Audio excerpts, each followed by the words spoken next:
shall crush you into dust!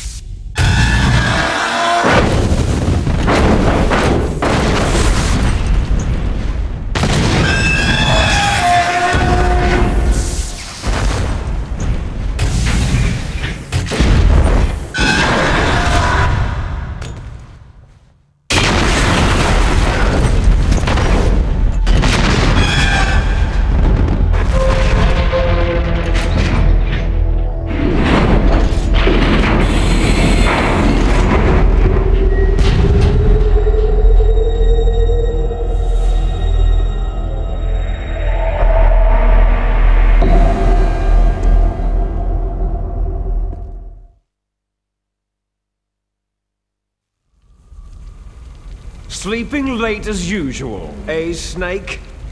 Liquid, you're still alive. I won't die, as long as you still live. Too bad. It looks like your revolution was a failure. Just because you've destroyed Metal Gear doesn't mean I'm done fighting. Fighting? What are you really after? The restoration of the era when warriors such as us lived as we should. That was Big Boss's fantasy. It was his dying wish.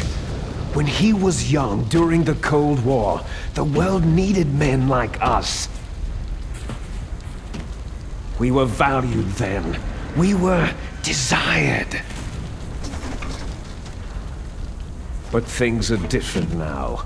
With all the liars and hypocrites running the world, war isn't what it used to be. We're losing our place in a world that no longer needs us. A world that now spurns our very existence. You should know that as well as I do. After I launch this weapon and get our $1 billion, we'll be able to bring chaos and honor back to this world gone soft. Conflict shall breed conflict, new hatreds will arise, and our own biosphere shall steadily expand. But as long as there are people, there will always be war. But the problem is balance. Father knew what type of a balance was best. Is that the only reason? Isn't that reason enough for warriors such as us?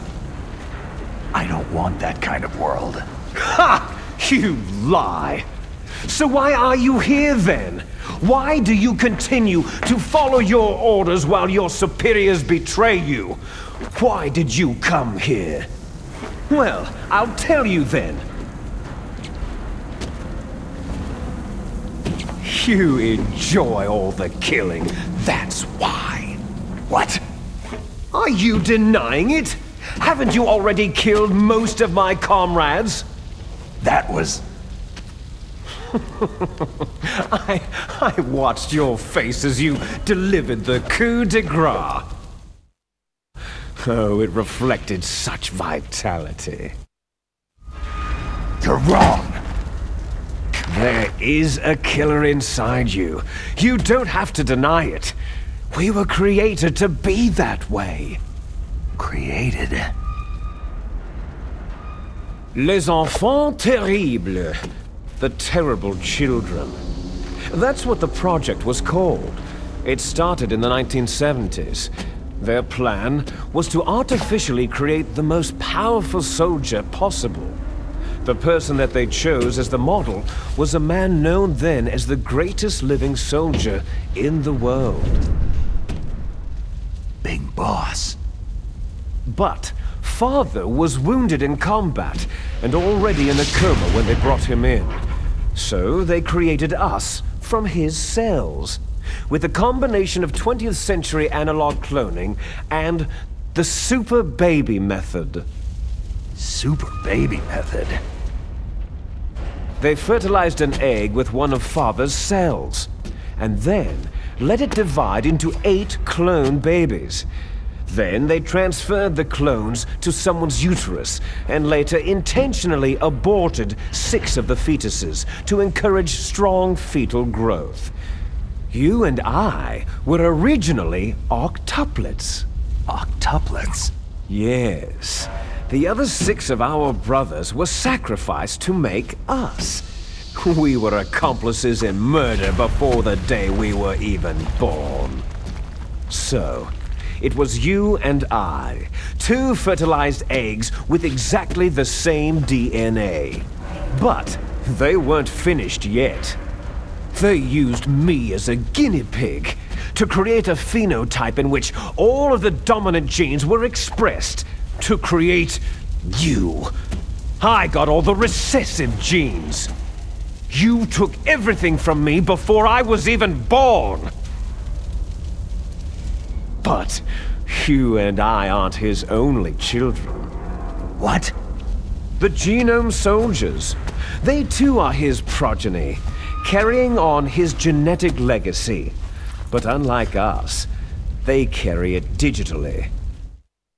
With the completion of the Human Genome Project in the last century, the mysteries of humanity were laid bare.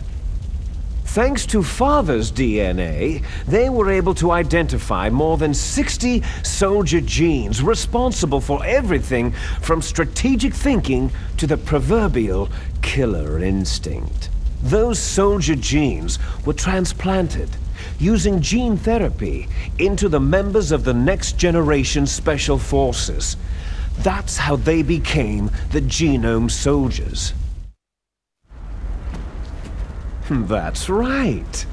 The genome soldiers that you've been killing right and left are our brothers with the same genes as ours. The genome soldiers? They are misshapen creatures, artificially produced from Father's genetic pattern. They are our blood brothers, and they were born of many an ultimate sacrifice. Sacrifices? Human experiments. Huh? 1991, the Gulf War. The military secretly injected soldiers with the soldier genes. The Gulf War syndrome that hundreds of thousands of returning soldiers complained about was a side effect of it. Ha! Everyone knows that the Gulf War syndrome was caused by exposure to pesticides and radiation from depleted uranium rounds. That was just a cover story issued by the Pentagon. First, they tried to say it was post-traumatic stress disorder, then chemical or biological weapons. The poison gas detection units and the anti-sarin injections, they were all just to cover up the secret genetic experiments. So then, the so-called Gulf War babies that have been reported by Gulf War veterans are... Yes, they too are our brothers and sisters. So the genome soldiers mean that the experiments were a success? Success? Don't be a fool. They're a complete failure. We're on the verge of extinction. What? Have you ever heard of the asymmetry theory? Nature tends to favor asymmetry. Those species which have gone extinct all show signs of symmetry. The genome soldiers suffer from the same problem, signs of symmetry. So do I, as do you. That's right. We are all on the verge of death at the genetic level. We don't know when or what type of disease will occur. That's why we need the old man's genetic information. You want Big Boss's DNA so you can save your family? It's very touching. In nature, family members don't mate with each other, and yet they help each other to survive. Do you know why? Because it increases the chances that shared genes will be transmitted to future generations. Altruism among blood relatives is a response to natural selection. That we will help our blood relatives is inscribed in our very genes. You're telling me that your genes are ordering you to save the genome soldiers? You can't fight your genes. It's fate. All living things are born for the sole purpose of passing on their parents' genes. That's why I'll follow what my genes tell me. And then, I'm going to go beyond, in order to break the curse of my heritage. And to do that, first, I will kill you.